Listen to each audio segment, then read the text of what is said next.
Hindu extremist organisation called Vishva Hindu Parishad, which is designated as a militant extremist religious organisation in the CIA World Handbook, is providing scripture instruction in New South Wales public schools.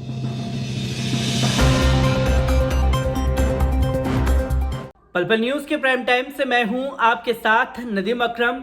राष्ट्रीय Swayamsevak Sangh, Bharatiya Janata party और विश्व हिंदू परिषद को एक तगड़ा झटका लगा है। और झटका इसलिए लगा है क्योंकि देश में रह करके जिन गतिविधियों को ये लोग अंजाम दे रहे हैं, इन्हें लगता है कि दूसरे मुल्कों पर इसका कोई असर नहीं पड़ता है।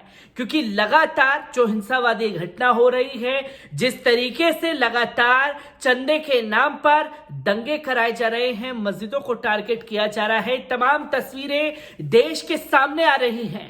पर भारतीय जनता पार्टी, राष्ट्रीय स्वयंसेवक संघ, विश्व हिंदू परिषद पूरी तरीके से खामोश, क्योंकि इन्हीं लोगों के लोग जो हैं इसमें शामिल होते हैं और फिर देश में एक सांप्रदायिकता की राजनीति को हवा दी जा रही है। और जब ये काम दूसरे मुल्कों में करने की कोशिश की जा रही है तो इन लोगों को एक तगड़ा झटका लगा है। और झटका भी ऑस्ट्रेलिया से लगा है, क्योंकि भारत के साथ अच्छे संबंध ऑस्ट्रेलिया के बताए जाते हैं। क्योंकि मीडिया द्वारा ये कसीदे पढ़े जाते हैं कि ऑस्ट्रेलिया से भारत के अच्छे संबंध हैं, मोदी जी हैं तो मुमकिन है। यकीनन एक सही नारा दिया है, मोदी जी हैं तो मुमकिन है, क्योंकि मोदी जी ही हैं जिनकी वजह से ये तमाम लोगों के हौसले बुलंद हैं और देश की नाक कटाने का काम ऑस्ट्रेलिया में कर रहे हैं। और राज्य विधानसभा में राष्ट्रीय स्वयंसेवक संघ और विश्व हिंदू परिषद को बैन करने की मांग उठी है और कड़ा एक्शन ऑस्ट्रेलिया लेने जा रहा है।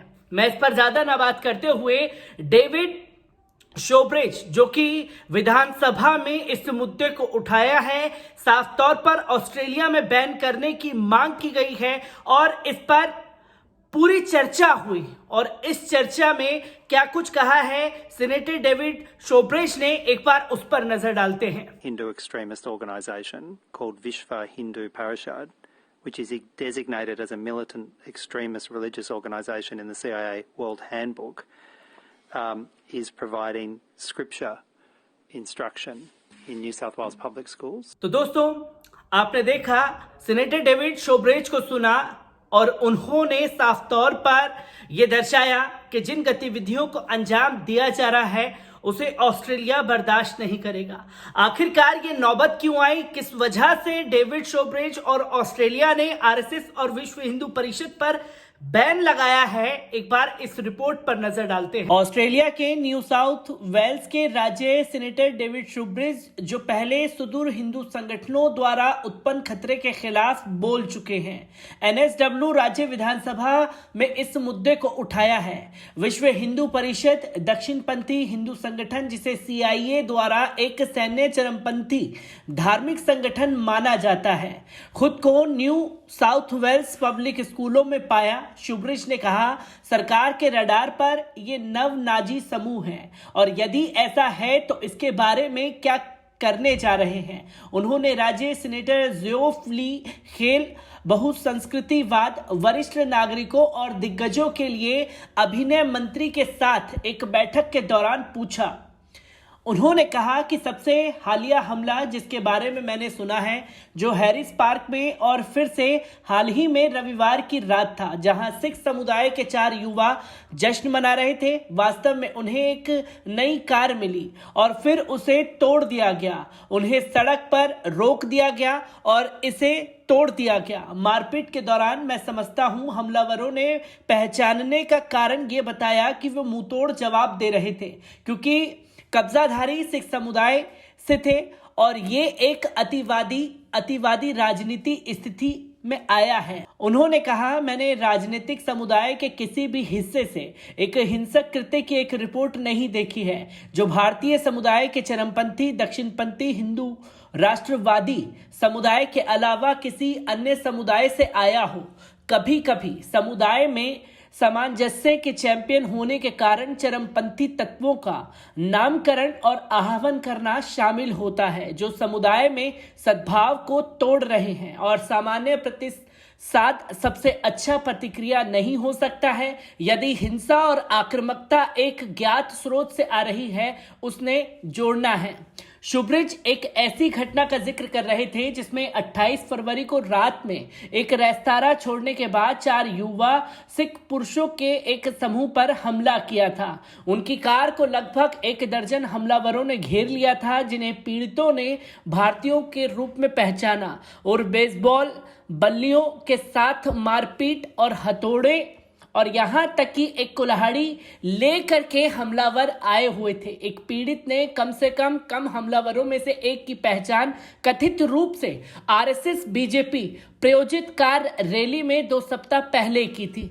संयोग से हमले के कुछ ही घंटे बाद शुभ्रिज ने सिडनी में भारतीय वाणिज्य दूतावास के बाहर इस मुद्दे को उठाया था, जो कि ऑस्ट्रेलियाई गठबंधन के खिलाफ नफरत और हिंसा द्वारा बुलाए गए एक प्रेस कॉन्फ्रेंस में देश के सामाजिक समरसत्ता के बढ़ते खतरे के बारे में जागरूकता बढ़ाने के लिए किया गया था, जो कि सही हिंदू अतिवाद से उत्पन्न हुआ है।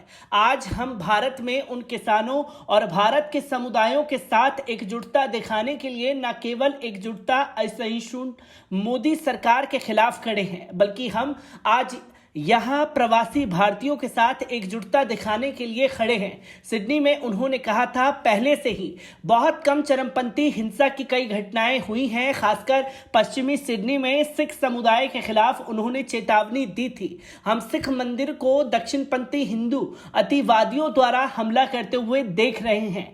ठीक हम इसे आज कह रहे हैं और कह रहे हैं कि समाप्त तो होना चाहिए। ऑस्ट्रेलिया जैसे सफल और जीवित बहुसांस्कृतिक समाज में इसका कोई स्थान नहीं है और हम उन अन्य राजनेताओं से कह रहे हैं, इससे कोई फर्क नहीं पड़ता कि आप किस पार्टी से हैं, इससे कोई फर्क नहीं पड़ता कि आप स्थानीय, राज्य या संघीय हैं। जब आप उस तरह का दक्षिणपंथी असहिष्णुता हिंसा दिखाते हैं सिडनी की सड़कों पर, इसे बाहर बुलाओ, इसे नाम दो और उन समुदाय के साथ खड़े हो जाओ जो हमले कर रहे हैं। शुभ्रिज ने कहा था कि ऐसे संगठनों से जुड़े और ऐसे संगठनों पर बैन लगना चाहिए। तो दोस्तों, आपने देखा कि डेविड शुभ्रिज ने साफ तौर पर कहा कि आरएसएस और विश्व हिंदू परिषद से जुड़े हुए लोग जो हैं वो देश में माहौल खराब कर रहे हैं। जी हां, जब हम देखते हैं कि किसी देश में दौरे के लिए देश के प्रधानमंत्री जाते हैं तो आगे मोदी का जाप करते हुए कुछ लोग नजर आते हैं। अब वही लोग देश की नाक कटाने का काम कर रहे हैं और ऑस्ट्रेलिया में ये इसलिए हुआ है और ऑस्ट्रेलिया ने ये कदम इसलिए उठाया है क्योंकि राम मंदिर के नाम पर चंदे की जो लहर है वो देश ही नहीं दुनिया भर में की जा रही है। और जब एक सिख की दुकान पर ऑस्ट्रेलिया में पहुंचे तो वहां पर इन लोगों ने माहौल को खराब किया। जिस माहौल के बारे में जिक्र डेविड शुभ्रिज ने विधानसभा में किया और ये साफ तौर पर कहा कि ये लोग भारतीय जनता पार्टी से जुड़े हुए लोग हैं, ये लोग विश्व हिंदू परिषद और राष्ट्रीय स्वयंसेवक संघ से जुड़े हुए लोग हैं। हमें फर्क नहीं पड़ता कि ये किस पार्टी से हैं या किस संगठन से ताल्लुक रखते हैं। हमारा देश इस चीज को बिल्कुल भी बर्दाश्त नहीं करेगा और जब देश के जो नियम कानून हैं उसे कोई भी उड़ाएगा तो ना हम आपके नेता से डरने वाले हैं और ना ही हम आप लोगों से डरने वाले हैं। इसलिए डेविड शुभ्रिज ने विधानसभा में इस मुद्दे को उठाया और आरएसएस और विश्व हिंदू परिषद को बैन करने की मांग उठाई है, जो कि एक तगड़ा झटका भारतीय जनता पार्टी के लिए है, क्योंकि अब जो डंका बज रहा था विदेशों में वो डंके की जो रिजल्ट है सामने आने लगी है और हर देश यही कदम उठा रहा है। और जो अंधभक्त देश की नाक कटाने का काम लगातार बाहरी मुल्कों में रह करके कर रहे हैं उससे देश शर्मिंदा है, देश शर्मसार हो रहा है। शायद इसके लिए गोदी मीडिया के पास समय नहीं है। इंटरनेशनल मीडिया में लगातार इस खबर की चर्चा है। नेशनल हेराल्ड और तमाम विदेशी मीडिया, अल जजीरा समेत तमाम लोगों ने इस रिपोर्ट को छापा है और गोदी मीडिया पूरी तरीके से इस पर चुप्पी साधे हुए बैठा हुआ है। तो आप देख सकते हैं कि जब डंका बज रहा था तो चीख चीख करके बताया जा रहा था, और जब यही अंधभक्त देश की नाक कटाने पर उतारू हैं तो इन लोगों की खबरों को भी दबाया जा रहा है, छुपाया जा रहा है।